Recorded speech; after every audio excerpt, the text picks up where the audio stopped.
On today's episode of The Practical Pro Musician, we're going to talk all about how to possibly afford that piece of gear that you've had your eye on, or at least justify it in your own mind so that you feel better about pulling the trigger and jumping in on that awesome thing you have your eye on. Stay tuned. We love playing music, but it seems like the odds of making a living as a professional musician are about as high as winning the lottery. So the big question is this: how do musicians like us, with jobs, families, and responsibilities, get from where we are today to making a practical living playing music we love? Well, my name is Daniel Hadaway, and this show will give you the answers. This is The Practical Pro Musician.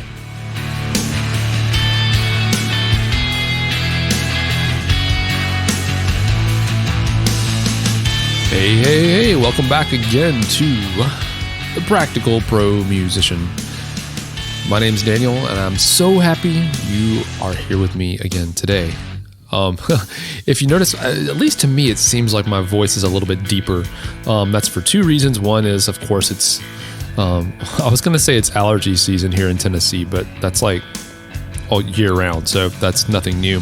But then also I've been doing a little bit of teaching and recording some other lessons for some other things I'm doing, and I've just been talking a lot recently, so I think my voice is a little bit worn out, so I sound a little bit more radio ready.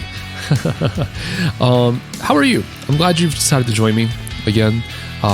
This is an episode that it's interesting. I've thought about sharing this, and I'm not 100% sure if I've shared this idea before or not on this show on either. I know I haven't done it on Practical Pro Musician. Maybe back in the day on Drummer Daily I might have talked about this, but I thought I was teaching on this recently, and I thought this would be something kind of fun to share with you. And it's something that we talk a lot about, like meeting people and relationships and networking and all those kinds of things.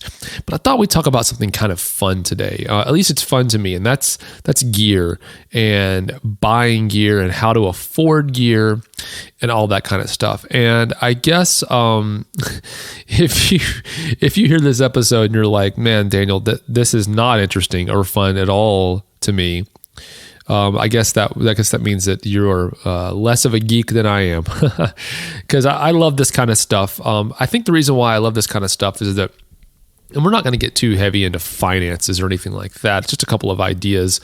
But I think the reason why I love this stuff is that it has enabled me to get to play with some really cool gear.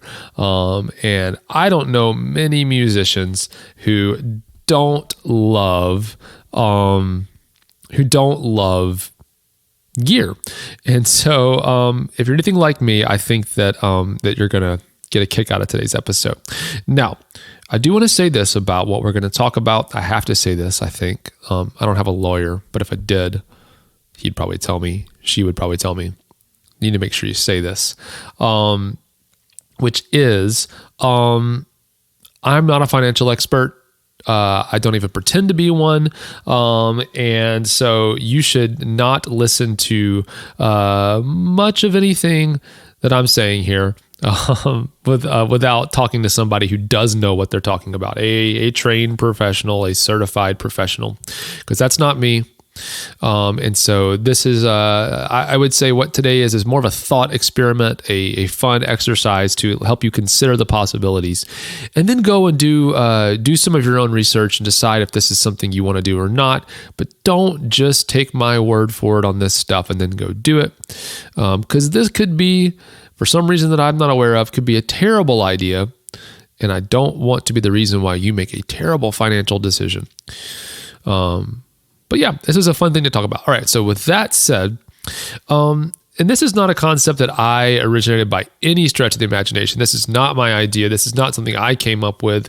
This is something I discovered through some other means. I can't remember exactly how I came across this concept. I've kind of ascribed to this thought for so long that I think that I can't remember where it came from. I will say this though, that this does root back to me. Like I've always been kind of like a wheeler and a dealer. I've always been a negotiator. I always like to kind of like figure out how to make things happen that kind of seem like they're not possible.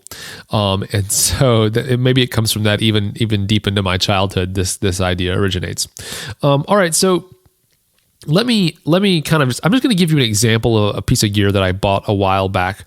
And I think by me telling you this story, I think it's going to illustrate the concept that I am trying to communicate with you. So I guess this was probably 6 or 7 years ago. It was many years ago. I found a vintage Rogers drum kit. I'm a drummer. I found a vintage drum set made by Rogers, which is a company that they're kind of around. I don't think they're around anymore anyway. But anyway, back in the day, they were great. And they're highly sought after, a late 60s Rogers drum kit. And I found it used. Obviously, you're not buying a new 60s drum kit. I found it though, and bought it. I was able to get a great deal on it because they couldn't verify a few of the details about where the different pieces of the kit came from, if they all belonged to the same kit or not. I didn't care because I was taking it home to play it. If you're in the collecting world at all, they have, pieces of gear they call player's gear, which basically means it's not in like pristine collectible condition. So you're not going to be like, getting big bucks for this stuff, but it still sounds like that vintage instrument that everyone loves and is great for playing. If you actually want to play this instrument and not just look at it, this is the kind of condition that you might want to go for. So it was like a good, like I think they call it players or playing condition. Anyway, got it for I think I paid $600 for the drum kit. And so I bought the drum kit, and just so you know, like at the time, $600 was a stretch, like a big stretch. Like it wasn't like we didn't have a bunch of extra money sitting around. So that was a big deal. But we bought the kit. I was going on tour. I think I wanted it to take on tour or something. So I knew kind of I'd make the money back eventually from music, that whole thing. But anyway, I bought the kit for $600, I think, and I got it home, and immediately it came with a bunch of the vintage original hardware, like the metal that holds the drums up. It came with a bunch of that stuff with it, which in doing some research after I bought the kit, and maybe I even researched this before I bought the kit, so I knew this when I bought it, but that hardware is really hard to find. It's the original stuff is real sturdy. It's actually astonishingly sturdy for vintage hardware. Plus, it looks, period correct for collectors, and it doesn't, it's not a modern piece of hardware sitting on this vintage drum or whatever. So those things were highly sought after. So I was able to sell, I think there were 2 pieces of hardware from that kit that I sold almost immediately on Reverb or eBay or somewhere for, I think it totaled maybe $200. And so I bought that kit for $600, and then right away I basically made $200 back from it. So at that point, I was only in the hole $400 for that drum kit. And so to me, the kit really had only cost me $400, which is like even more of a no-brainer. That's like the price of like a beginner drum set. But this was this awesome vintage kit. So had the drum kit for, I guess I had it for maybe 3 or 4 years. And then maybe even 5 years. I can't remember exactly, but I had the kit for many years. And then, when the time came and I was ready to get a new drum set, I sold this drum kit, and I actually sold the drum kit for $850. So remember, I had only really at the end of the day paid $400 for it. I kept it for 4 or 5 years, I think. And then got paid $850 for it. So I profited $450 from this drum kit. So if you were to look at me like where I'm sitting now, present day, basically I got paid $450 to play an awesome drum set for 4 or 5 years. And that was like amazing, right? Like if someone in the front end of that had said to me, hey, I am going to pay you $500 or $400 to play this drum kit for the next 4 or 5 years. Will you take that deal? I'll give you the drum kit, and I'll give you, at the end of this, I'll give you $400 at the end of this. It's a no-brainer, right? So the concept, I think it's called, what is it called? I don't remember what it's called. Oh, well, it'll probably come to me at the end of the episode. I'll post this episode and then I'll remember what it's called. But the concept of you're really only paying for the amount of money you're risking on buying a piece of gear is only what you stand to possibly lose or gain when you sell it again. Because gear doesn't become immensely invaluable unless you break it, or not valuable, have no value unless you break it over time. I mean, a lot of gear does go down in value; it depreciates, but some does get more valuable. So another example, one where I didn't make money, was I bought like an audio interface, like for recording, mics into my computer. I bought that. It was like a little M Audio thing. I bought it used for, I don't remember exactly what it was, maybe $120, and used it for, I remember I kept it for at least 5 years.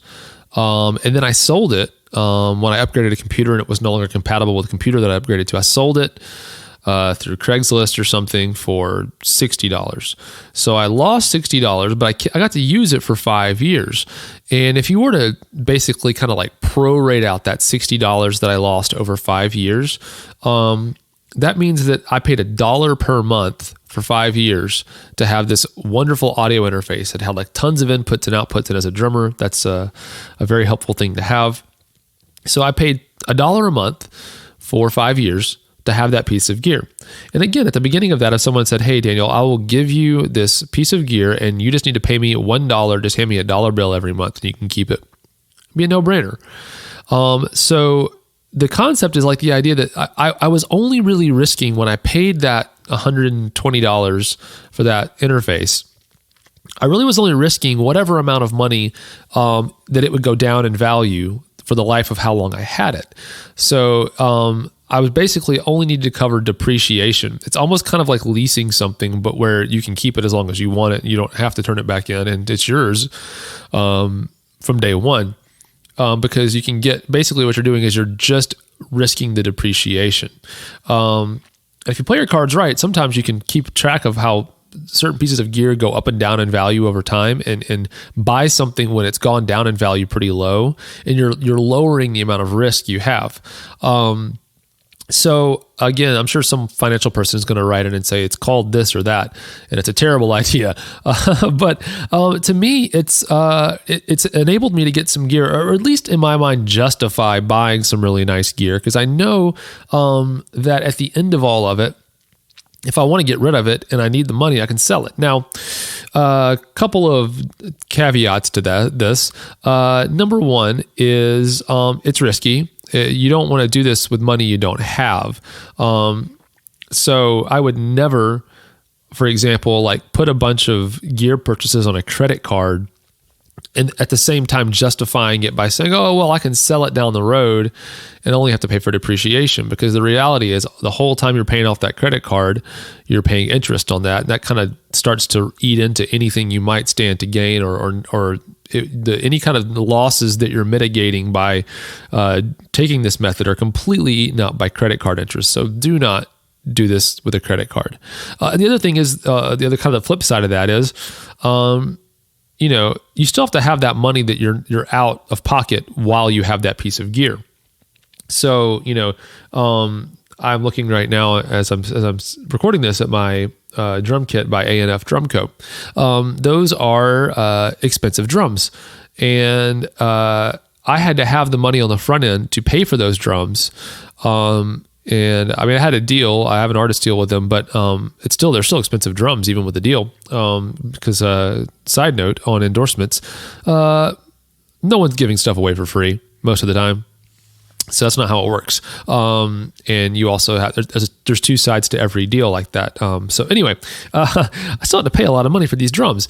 And so, I've got them and I'm looking at them and I'm thinking, I actually had to have the money, on the front end to pay for, these drums. If I didn't have that money on the front end, I should not have bought them. Now, if I want to sell them later on, I'll probably make back what I paid for them, but the whole time, that money that I had to front is not mine to use for other things. So just keep that in mind with this idea. All right, so the name of this has not come to me, but I think it's just a fun way to start kind of processing start to rethink how your relationship with your gear. If there's a piece of gear that you actually think you need or you want because it's fun or whatever, this can be a fun way to kind of think things through. The amount of money that you are risking. Again, don't do this with money you need. Don't go put yourself in financial ruin for this kind of thing. This is a fun thought experiment. If you've got a few extra bucks that you'd like to spend on a piece of gear, this can be a fun way of thinking about it where it might make you feel a little better about pulling the trigger on that piece of gear. But I'm not trying to pressure you to buy more gear. That's probably the last thing most of us need is more gear. We need to spend more time on our instruments and building relationships and doing other things, not buying better gear. All right. Well, thanks for joining me this week, talking all kinds of fun stuff about gear and money and geeking out with math. I appreciate you joining me. We'll talk again really soon. Bye for now.